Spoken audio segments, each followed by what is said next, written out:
Hello, my dear friends. Once again, it's a good evening to every one of us, and welcome again to our short debriefing for tonight. And I am just done with my class, undergraduate class on in human rights, development, and gender equality. And the second semester is just starting, so it was our first meeting. So I gave them some orientation about the subject, what are the things that we are going to deal with the subject matter, the content of the subject matter. I also assess them on their own expectation about the subject and also my own expectation and what they can expect from the course. And teaching human rights nowadays is quite difficult because of the extremist political trend around the world.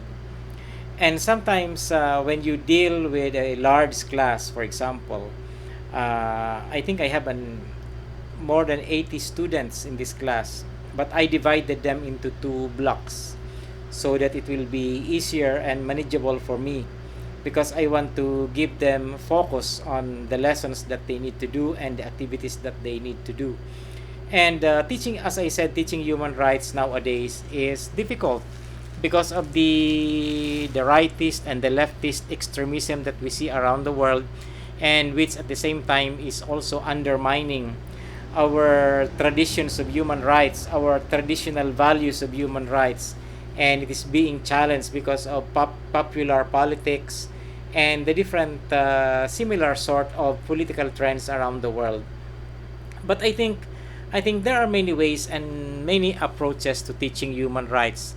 And teaching human rights, I believe, is mainly in the realm of the pedagogy on values. More on values education, I would say.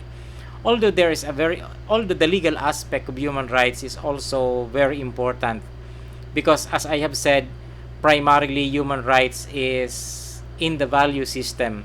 It's very difficult to practice or respect human rights unless you believe in them, unless you have a grasp of the concept why we need to respect the rights of others, and why we have to stand up for our rights, and why we have to fulfill certain obligations associated with these rights. And that's why I said there are two channels or ways of teaching human rights. First is more on the value system, because you have to teach these young people to value, to respect human rights, why we respect human rights, why we have to respect human rights. And also, on the other hand, we can also teach it from the legal point of view. The legal point of view is a little bit more coercive, because in the world, while we want everyone to subscribe or to respect human rights, not everyone really has that measure or capacity to observe this. That's why sometimes we put in place certain laws and regulations in order to put a cap on the actions that man can do, or to set a certain parameters for action that will ensure that certain rights are protected, whether we believe in this or we do not believe in this right. As long as there is the law, there will always be some form of sanctions or some sort of a coercive way to control or to regulate human behavior. Because as I have said, human as we are, we have different tendencies, we have different outlooks, we have different forms of development.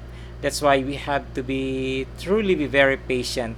That's why I believe that human rights is a more on anchored more on the teaching of values education, wherein we teach them to respect human rights through values.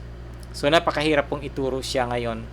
What about how are you going to teach young people about human rights when the prevailing political climate is favorable towards death penalty?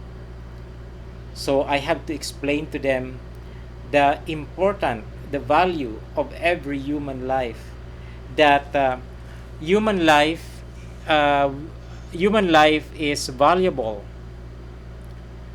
and it is always wrong to say that human life is irredeemable, because human life is irredeemable because each and every one of us have the freedom of choice. Every one of us is every one of us have some form of intelligence that we can use, that we can reason out with, that we can convince to change and to make better. I think if only people will understand this. And sometimes I also in this subject I will also be teaching them about gender equality.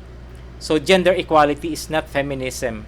It is this is more centered on justice, or of trying to reconstruct our gender relations, trying to put justice into it, so that, because when there is justice and when there is equality, I think there will be more harmony. So it is more of complementarity rather than competition. So gender equality is not the competition of men and women, but rather it is more of the learning how to complement each other in a just and more equitable way. So equity means does not mean sameness.